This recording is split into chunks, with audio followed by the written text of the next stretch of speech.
est 8h24. Hervé Gattegno, bonjour. Bonjour. Hervé, le mouvement de grève des médecins se durcit, appel au boycott de la carte vitale. On voit ici ou là que ça prend, ça menace, les médecins menacent d'engorger les caisses d'assurance maladie. Votre parti pris, le gouvernement va devoir soigner les médecins concrètement.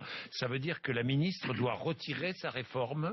Ça veut dire qu'apparemment Marisol Touraine va devoir trouver le moyen de faire un geste, sans quoi la situation risque de dégénérer. Et quoi qu'on pense sur le fond de ce débat, aucun gouvernement ne peut se permettre d'avoir les médecins coalisés contre lui.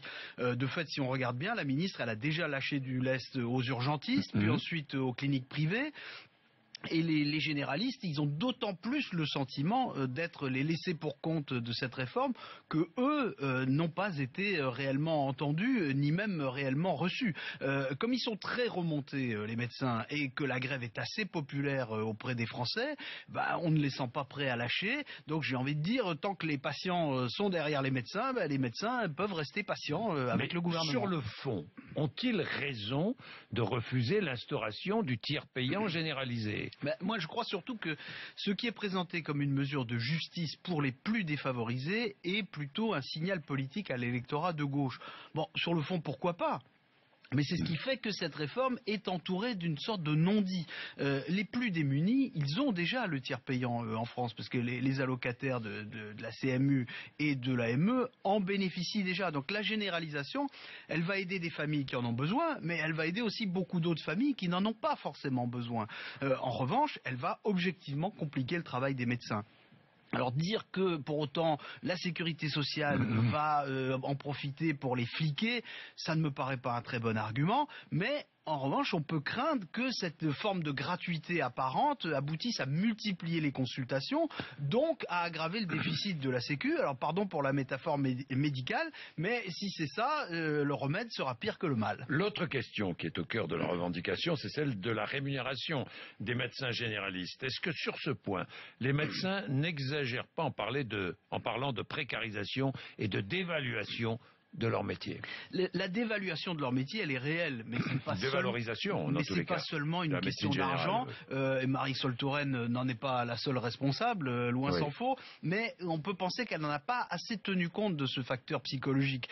On peut trouver évidemment qu'une grève de médecins, c'est comme une grève de pilotes d'Air France, c'est-à-dire des nantis qui essaient de se faire passer pour des proscrits. Dans l'absolu, c'est un peu vrai. En moyenne, un généraliste en France, il gagne un peu moins de 6 000 euros net par mois, je dis bien en moyenne, et il faut rappeler que le salaire moyen en France c'est 1 780 euros net par mois, donc ils sont pas les plus à plaindre. Mais il faut pas oublier non plus qu'un généraliste il fait 9 ans d'études pour en arriver là, et si on manque de médecins en France, c'est que leur vie, ça n'est pas une sinécure non plus. En quelque sorte, on est passé d'un métier de vocation à un métier de vacation. On en vit toujours, mais ça fait moins envie. Alors, François Hollande, hier, a dit qu'il fallait trouver un dispositif pour que le tiers payant ne soit pas compliqué. Il ouvre une porte pour une négociation. Oui, sûrement, mais il n'éclaire pas le débat. Il fait du François Hollande. Parce que pour que l'ensemble... Je comprends, mais il faut que ça soit moins compliqué. Ça fait un peu inspecteur des travaux finis, quand même. Parce que pour que l'ensemble des médecins soient connectés à toutes les centaines de mutuelles et qu'ils puissent être remboursé en temps réel, ce sera toujours compliqué. Il n'y aura jamais de moyens très simples, ni de poudre de perlimpinpin pour le faire. Donc, pour faire accepter cette réforme, il faut que les médecins aient quelque chose à y gagner.